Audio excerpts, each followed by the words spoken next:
다 함께 묵상 기도하심으로 예배를 시작하도록 하겠습니다.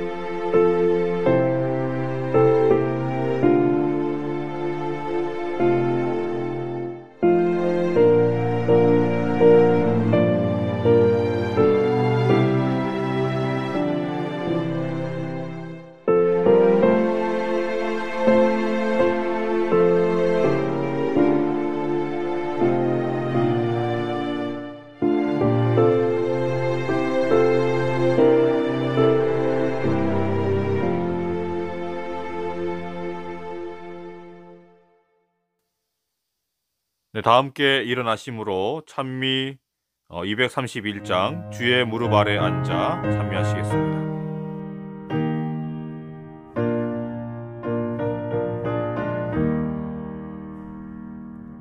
주의 무릎 아래 앉아 선한 말씀 들으니 즐겁고도 귀한 곳에 매일 가고 싶으다. 주의 무릎 아래 앉아 지낸 일을 살피니 예수님의 크신 사랑 나의 마음을 붙드네.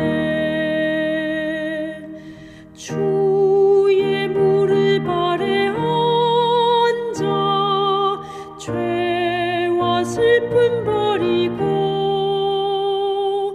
육신 축복 더욱 받아 편히 쉬게 되었네. 주의 무릎 아래 앉아 울고 기도드리며 주의 풍성하심에서 매일 안위 받겠네. 무릎 꿇어 기다리니 주여 복을 주시고 사랑하는 주님 얼굴 뵙게 하여 주소서. 주의 맘과 거룩하심 내게 채워주셔서 주와 친히 교통함을 증거하게 하소서.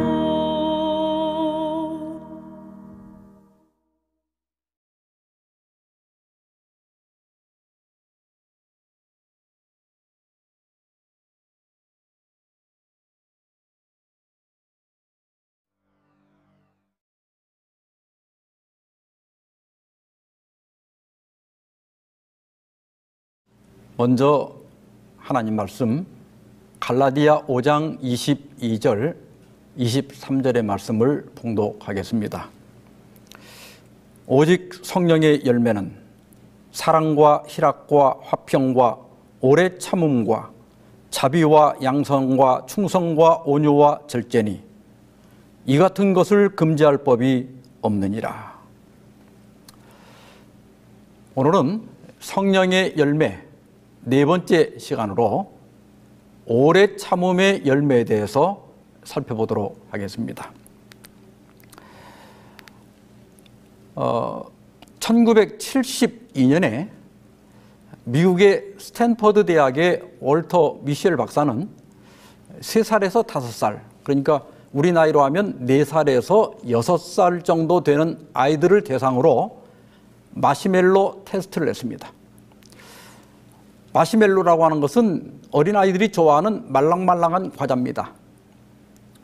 아이들을 한 방에 한 명씩 배치한 후에 연구자가 들어와서 탁자 위에 마시멜로 하나를 놓고 이제 나는 밖에 나갔다가 15분 후에 다시 돌아올 거야. 내가 자리를 비운 사이에 이 마시멜로를 먹지 않고 참으면 이따가 상으로 마시멜로 하나를 더 줄게, 이렇게 하고 나갔습니다. 15분만 참으면 마시멜로 하나를 더 얻을 수 있는 매혹적인 제안이었습니다. 그러나 5살 미만의 아이들에게 그 15분을 견딘다는 것은 쉬운 일이 아닙니다. 더구나 옆에는 말릴 사람이 아무도 없었어요. 실험에 참가한 아이들 중에 3분의 1은 15분을 참지 못하고 마시멜로를 먹어버렸습니다. 나머지 3분의 2는 끝까지 기다려서 마시멜로를 하나씩 더 받았습니다. 그 후에 실험에 참가한 아이들을 추적 조사한 결과 마시멜로를 끝까지 먹지 않고 참아낸 아이들은 성장한 후에 스트레스를 잘 관리하고 있었고, 또 친구들하고 관계도 원만했고 학업 성적도 뛰어났습니다. 반면에 그 마시멜로를 먹어치운 아이들은 쉽게 짜증을 내고 사소한 일에도 곧잘 싸움에 말려들었다고 하는 것입니다. 이 실험에 대해서 일부 이견이 제기되고 있기는 하지만은 우리가 어떤 유혹이나 고난을 만날 때 자기 통제와 만족 지연을 선택하는 사람들이 훨씬 더 나은 삶을 살 가능성이 있다는 것을 보여준 실험이었습니다. 오늘 우리는 오래 참음에 대해서 공부하고 있는데요. 오래 참음 하면 생각나는 단어가 하나 있죠. 인내입니다. 성경에 인내라는 말도 많이 나옵니다. 이 두 단어는 섞어 쓸 수 있지만은 쓰임새가 약간 다릅니다. 헬라어에서 동사의 목적격이 사람인 경우에는 마크로디미아를 쓰고 우리말로는 오래 참음이라고 번역합니다. 그 동사의 목적격이 사람이 아니라 환경일 때는 휘포모네를 쓰고 우리말로는 주로 인내라고 번역합니다. 다시 말하면 나를 향한 비인격적인 대우나 배신이나 핍박이나 그리고 복잡한 인간관계의 갈등을 참아내는 것이 오래 참음이고, 가난이나 질병이나 홍수 이런 환경적 어려움을 견뎌내는 것이 인내입니다. 저는 오늘 오래 참음과 인내 이 두 가지 모두에 대해서 말씀드리고자 합니다. 먼저 우리는 사람에게 오래 참을 줄 알아야 합니다. 데살로니가 전서 5장 14절에 보면 또 형제들아 너희를 권면하노니 게으른 자들을 권면하며, 여기 게으른 자들이 예전 번역에는 규모 없는 자들이라고 되어 있는데 그것이 더 좋은 번역입니다. 다시 말하면 무질서한 자들을 권계하라 혹은 훈계하라 하며, 마음이 약한 자들을 격려하고 소심한 자들을 격려하고 힘이 없는 자들을 붙들어주며, 그 다음에 뭐라고 그랬죠? 모든 사람에게 오래 참으라. 여기에 마크로디메오가 사용되었습니다. 이 말은 우리가 사람들에게 오래 참지 못하는 경향이 있기 때문에 주신 권면이라고 하는 것을 의미합니다. MBTI 성격 유형별 성향이라고 하는 게 있어요. 이 지표는 작가 캐서린 쿡 브리스라고 하는 사람이 그의 딸과 함께 칼 융의 성격 유형 이론을 근거로 해서 개발한 것입니다. 성격 유형을 정하는 4가지 척도가 있는데 이 각각의 척도는 도표에서 보는 것처럼 완전 반대 성격으로 이루어져 있습니다. 에너지 방향은 외향성은 어울려 다니는 것을 선호하고 생각을 표출하는 것을 좋아하는데, 내향형은 혼자 하는 활동을 선호하고 생각을 내면에 담아두기를 좋아합니다. 이직 방향은 감각형은 현실주의자인데 비해서 직관형은 이상주의자입니다. 또 어떤 일을 판단할 때도 사고형은 일과 목표를 중시하는데 감정형은 대인관계와 사람을 중시합니다. 생활 양식은 판단형은 계획적이고 결과가 옳아야 하지만 인식형은 즉흥적이고 과정이 올바르면 됩니다. 이 MBTI는 사람을 16가지 유형으로 나눕니다. 그런데 같은 유형 안에서도 자세히 관찰해 보면 또 조금씩 다르기 때문에 사람은 백인 백색입니다. 똑같은 내향형이라 하더라도 또 판단 방식이나 생활 양식이 다를 수가 있습니다. 그래서 이 세상에 나하고 마음이 딱 맞는 사람을 만나기란 쉽지가 않습니다. 뿐만 아니라 남성과 여성 간에도 많은 차이가 있습니다. 남성은 목표 지향적이고 여성은 관계 지향적입니다. 남성은 인정과 칭찬을 갈망하고 여성은 사랑과 공감을 갈망합니다. 말하는 방식도요. 남자들은 사실 전달 위주의 언어를 사용하고 여성들은 감정 표현 위주의 언어를 사용합니다. 또 노년층과 청년층의 사고 방식도 많이 다릅니다. 노년이 실제적이고 현실적이고 원칙적이고 논리적이고 보수적이라고 하면 청년은 이상적이고 모험적이고 도전적이고 자극적이고 혁신적입니다. 따라서 노년이 청년을 보면 불안하고 청년이 노년을 보면 답답합니다. 그러나 저 답답한 노인들이 이 나라를 이만큼 잘 살게 만들었고 가정을 일궈냈고 교회를 유지해 왔습니다.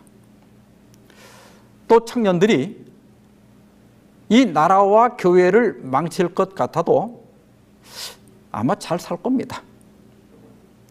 그래서 나는 옳고 상대를 틀렸다고 생각하면 안 됩니다.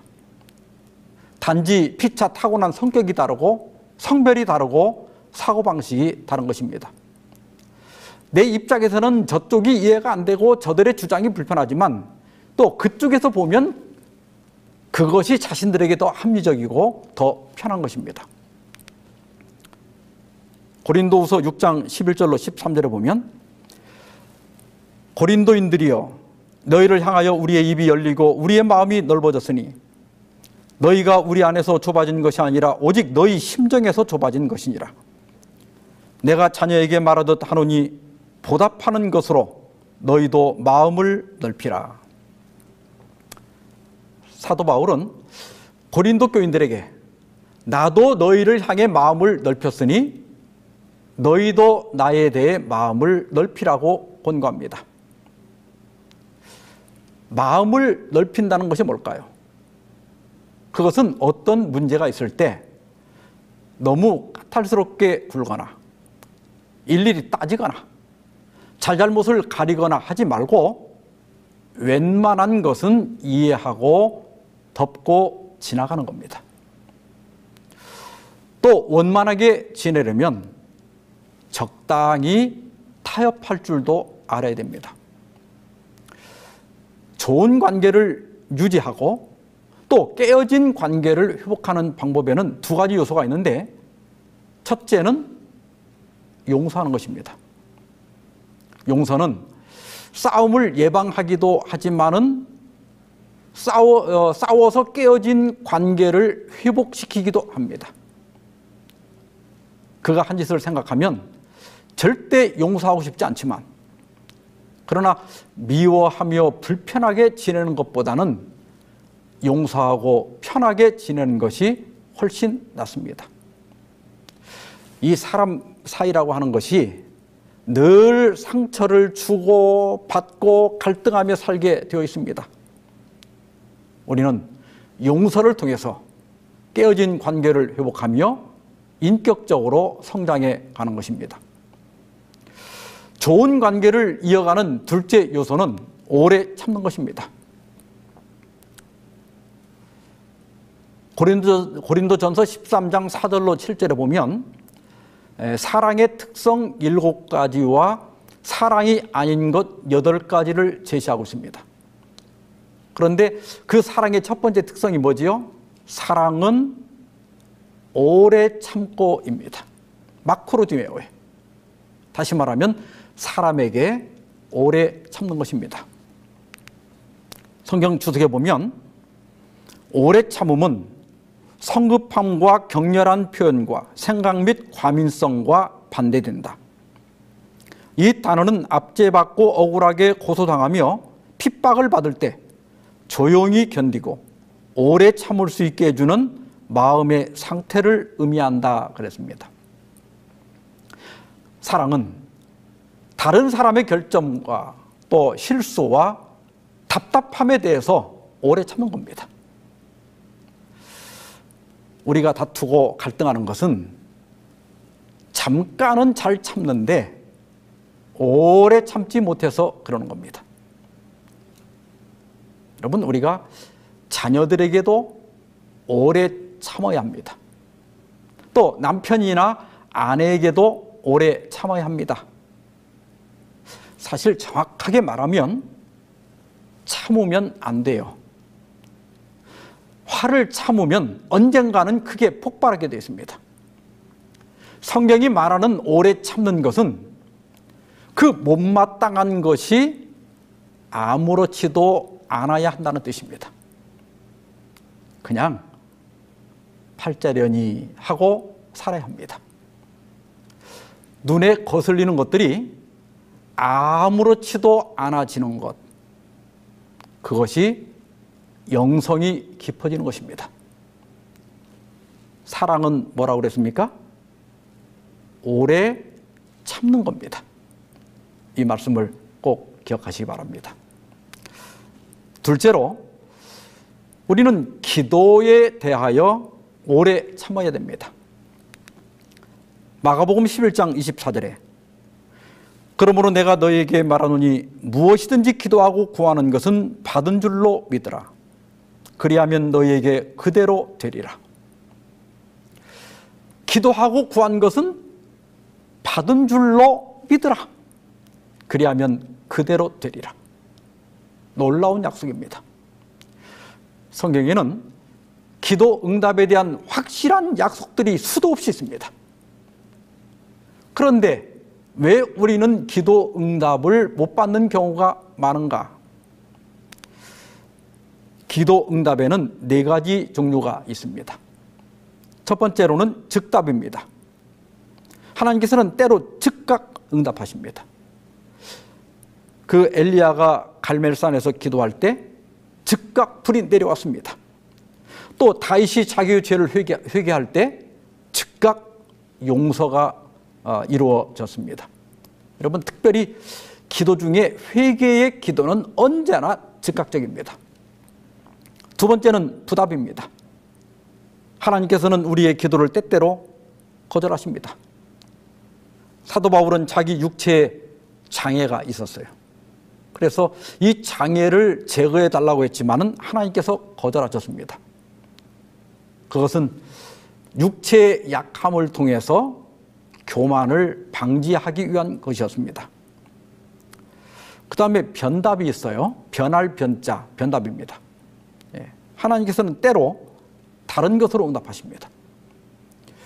바울은 소아시아나 그 비두니아로 가려고 애를 썼지만 하나님께서는 고대 그리스 그 북쪽 지방인 마게도냐로 보내셨습니다. 거기에는 아주 큰 유대인 공동체가 있었기 때문에 하나님께서는 그것을 복음의 전초기지로 삼은 것입니다. 그래서 레바디는 하나님의 응답은 언제나 우리의 기도보다 현명하다 그랬어요.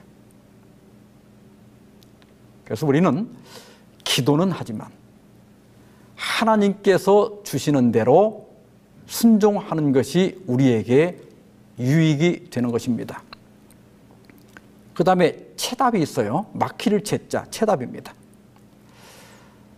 다니엘이 하나님께 기도했는데 그것도 금식 기도를 했는데 응답은 21일째 되는 날 이르러 왔습니다. 천사는 말하기를 내 기도가 첫날부터 응답을 받았지만은 사탄이 나를 막았고 미가엘 즉 예수님이 도와주셔서 이제 왔다고 설명을 했습니다. 여러분, 우리가 기도한 후에 아무 일이 일어나지 않는 것 같아도 하늘이 움직이고 있다는 사실을 기억해야 합니다. 실물교훈 175페이지 보면 여호와께서 당신의 백성의 기도를 하찮은 것으로 여기실 위험은 없다.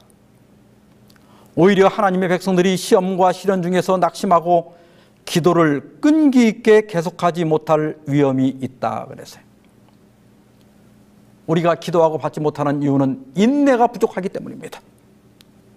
예수님께서는 끈기 있는 기도의 중요성을 가르치기 위하여 한 비유를 말씀하셨습니다. 누가복음 18장 1절로 3절입니다. 예수께서 그들에게 항상 기도하고 낙심하지 말아야 할 것을 비유로 말씀하여 이르시되 어떤 도시에 하나님을 두려워하지 않고 사람을 무시하는 한 재판장이 있는데 그 도시에 한 과부가 있어 자주 그에게 가서 내 원수에 대한 나의 원한을 풀어주소서 하되. 지금도 혼자 사는 여성들이 서러운 일이 많은데 그 당시에는 얼마나 더 심했겠습니까? 이 과부는 재판장을 여러 번 찾아갔지만 번번이 문 앞에서 쫓겨났습니다. 그러나 과부는 포기하지 않았어요. 재판장은 성가셔서 더 이상 견딜 수가 없었습니다. 그래서 말하기를 정말 귀찮아서 이거 해결해 줘야겠네. 도무지 견딜 수가 없네 이렇게 말했어요. 예수님의 비유는 계속됩니다.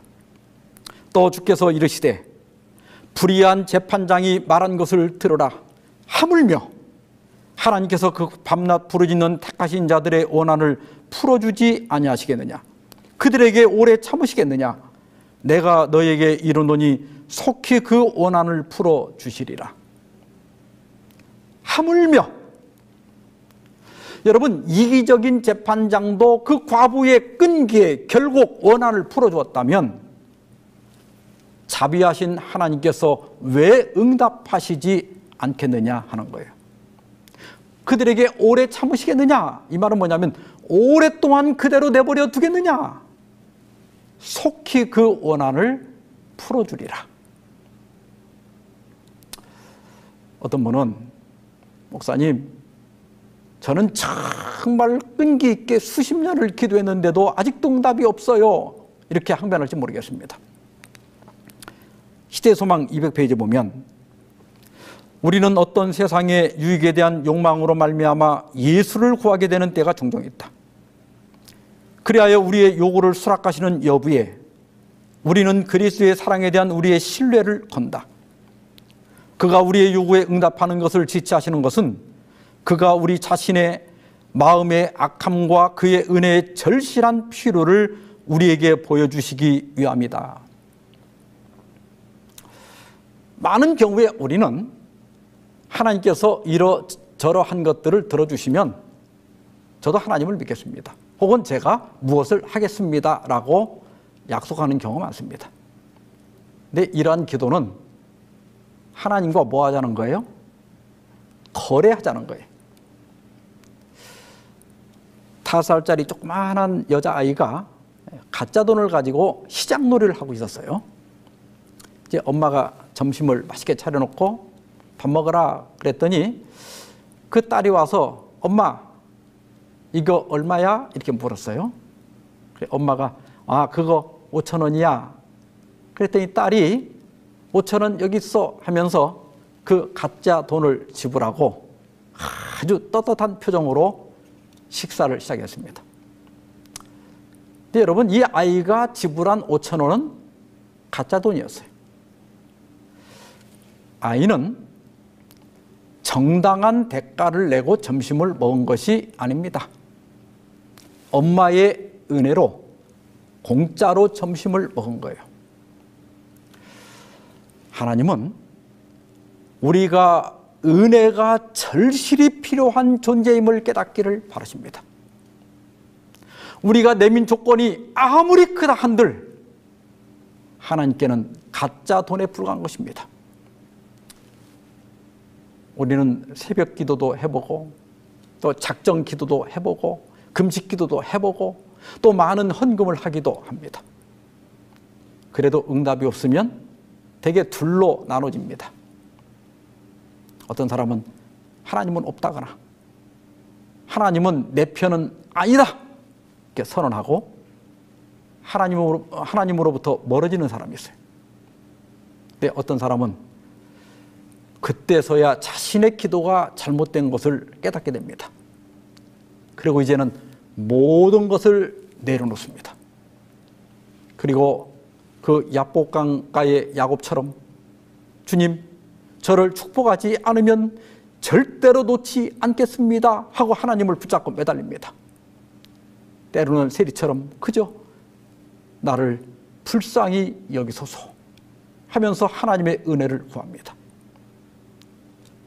그 경지에 가서야 모든 번민과 불안에서 해방되고 죽음을 초월하는 믿음이 생기게 되는 거예요. 그리고 나서 우리는 응답을 경험하고 참된 기적을 경험할 수 있습니다. 히브리 6장 14절 15절에 내가 반드시 너에게 복주고 복주며 너를 번성하게 하고 번성하게 하리라 하셨더니 그가 이같이 오래 참아 약속을 받았느니라. 아브라함은 너로 큰 민족을 이루게 하리라고 하는 약속을 믿고 하나님을 떠났는데 그때가 75세입니다.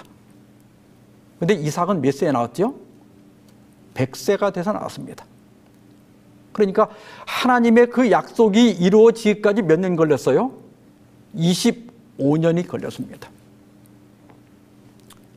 20살 청년이 25년을 기다리는 것은 할만할지 모르지만 75세의 아브라함에게는 정말 인내가 필요한 시간이었습니다. 우리가 기억할 것은 믿고 오래 참는 것입니다. 어떤 집사님은 딸을 교회에 데려오는 것이 평생의 소원이었습니다. 딸이 아주 완강히 거절했어요. 그러나 이 어머니는 숨을 거둘 때까지 기도를 멈추지 않았습니다. 그 집사님은 응답을 받지 못하고 죽었어요. 그런데 그 집사님이 죽고 나서 딸은 크게 충격을 받았습니다. 그래서 장례를 치른 후에 곧 침례 공부를 시작하고 침례를 받았어요. 여러분, 어떤 기도는 죽은 다음에 응답을 받습니다. 그러므로 여러분 기도하시기 바랍니다. 그리고 오래 참으시기 바랍니다. 우리가 한 기도는 절대로 땅에 떨어지지 않습니다. 진실한 기도는 항상 약속을 받게 될 것입니다. 세 번째로 고난을 오래 참아야 합니다.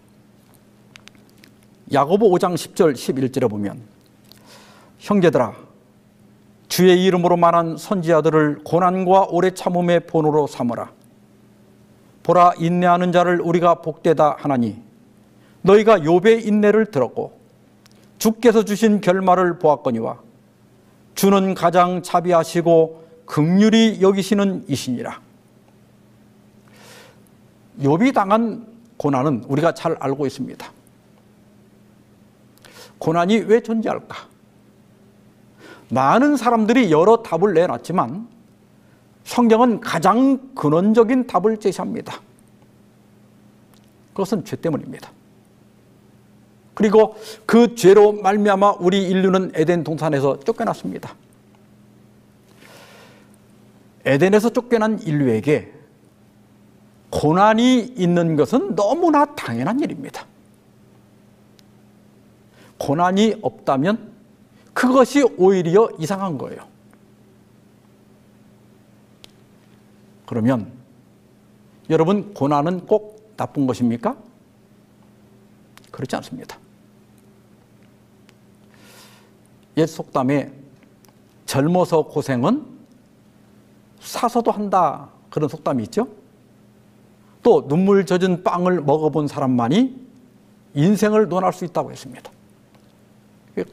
하나님께서 우리를 고생하게 하는 이유가 있는 거예요.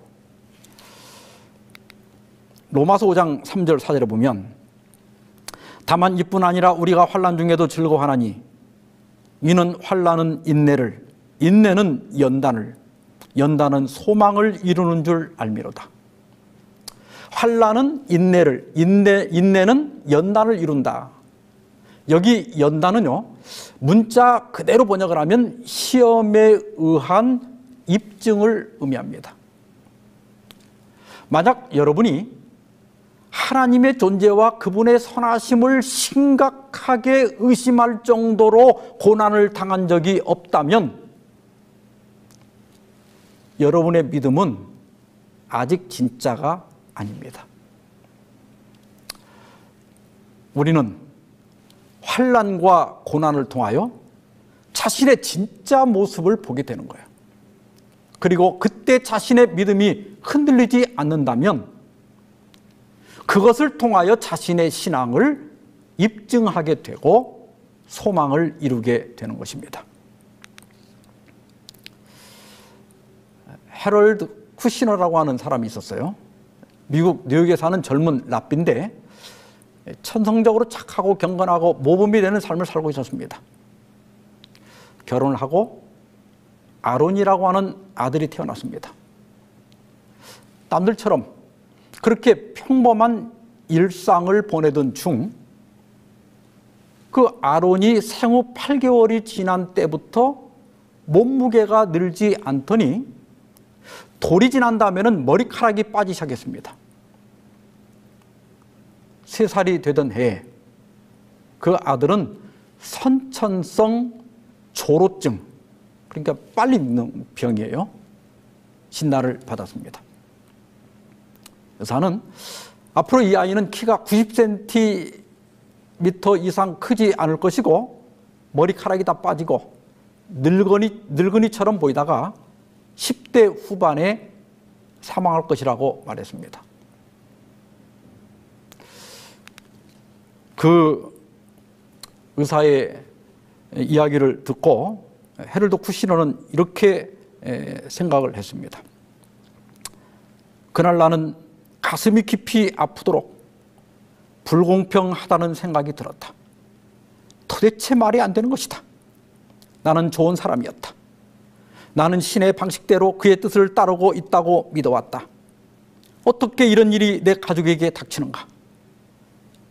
만약 신이 계신다면, 신이 정말로 아주 최소한이라도 공평하시다면 사랑하고 용서하는 것은 차치하고서라도 어떻게 나에게 이렇게 하실 수 있는가? 아마 지금 실현 중에 있는 분들은 이 말에 크게 공감할 겁니다. 하나님 저를 사랑해 주고 용서는 그만두더라도 어떻게 나에게 하나님 이러실 수가 있습니까?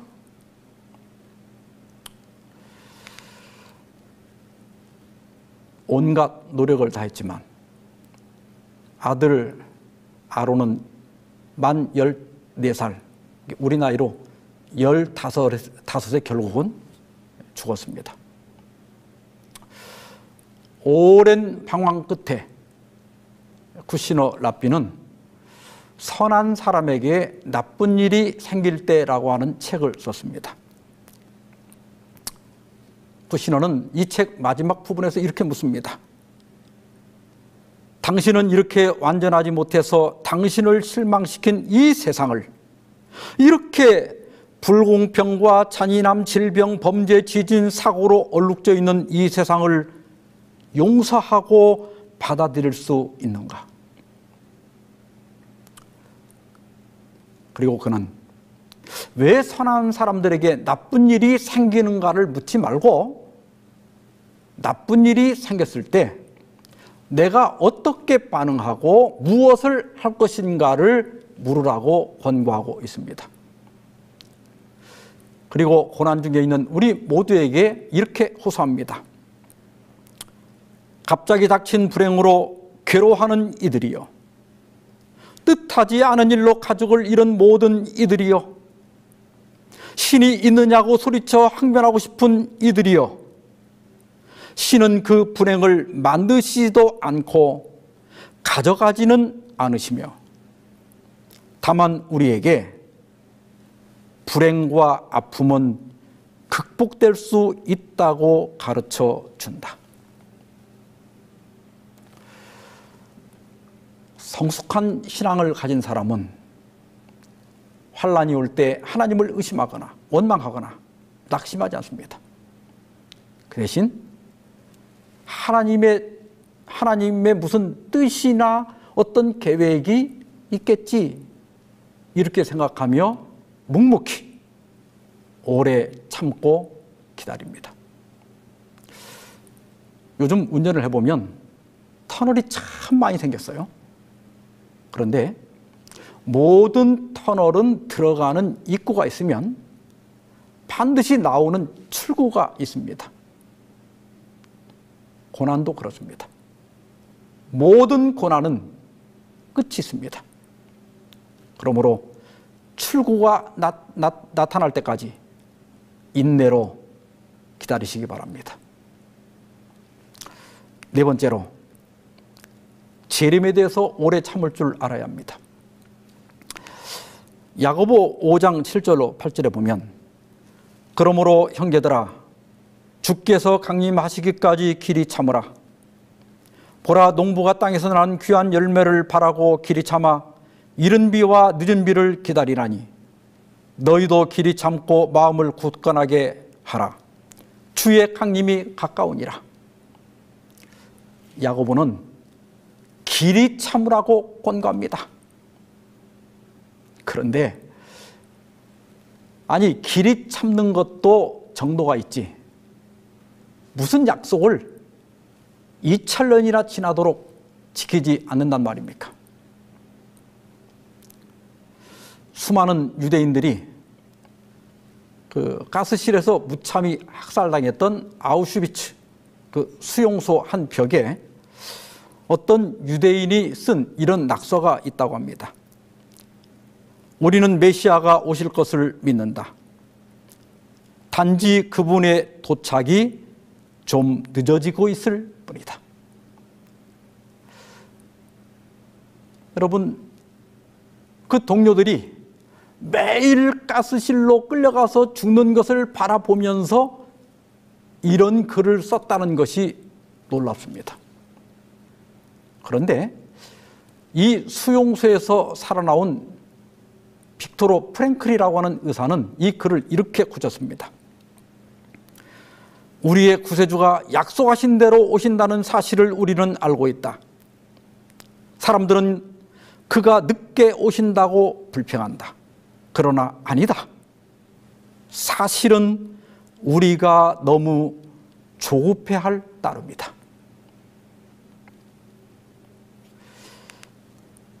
히브리 10장 36절 37절에 보면, 너희에게 인내가 필요함은 너희가 하나님의 뜻을 행한 후에 약속하신 것을 받기 위함이라. 잠깐 후면 오실 리가 오시리니 지체하지 아니하시리라. 히브리 기자는 우리가 예수님의 재림을 기다리는데도 인내가 필요하다고 말합니다. 그것은 약속을 받기 위한 것이다. 말세 어떤 사람들은 재림의 약속이 어디 있느냐고 조롱할 것입니다. 그들은 예수님이 이렇게까지 안 오시는 것은 재림이 없다는 증거라고 주장할 겁니다. 그러나 사도 베드로는 그것은 예수님의 오래 참으심의 증거라고 말합니다. 다시 말해서 예수님은 아무도 멸망하지 않고 다 회개하기를 바라시기 때문에 한 사람이라도 구원하기 위하여, 나를 위하여 오래 참으신다는 겁니다. 사랑하는 성도 여러분, 잠시 잠깐 후면 오실 이가 오실 것입니다.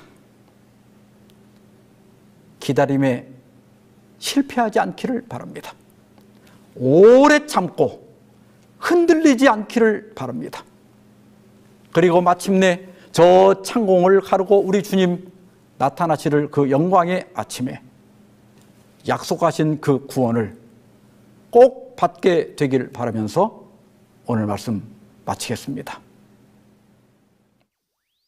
네, 다 함께 마치는 찬미가 66장 나 여세 동안 일하고 찬미하시겠습니다.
사랑이 충만하신 우리 주님, 이 기쁘고 행복한 안식일에 주의 말씀을 받고자, 주님을 만나고자, 주님께 경배와 찬양을 예배를 드리고자 우리 모든 성도들이 주의 앞에 모일 수 있도록 인도하여 주시니 감사합니다. 저희 마음을 주님께로 언제나 향하게 도와주시고 저희 마음을 지켜주셔서 언제나 인내하는 삶을 살 수 있도록 인도하여 주시옵소서. 주님 오실 날이 얼마 안 남았음을 우리가 믿고 기다릴 수 있게 하여 주시고 곧 오실 주님을 믿음으로 준비하며 맞이할 수 있도록 저희 믿음에 함께하여 주시옵소서. 이 안식일 복되게 보내게 하여 주시고 주님과 동행하며 행복할 수 있도록 인도하여 주시옵기를 예수님의 이름으로 기도드리옵나이다. 아멘.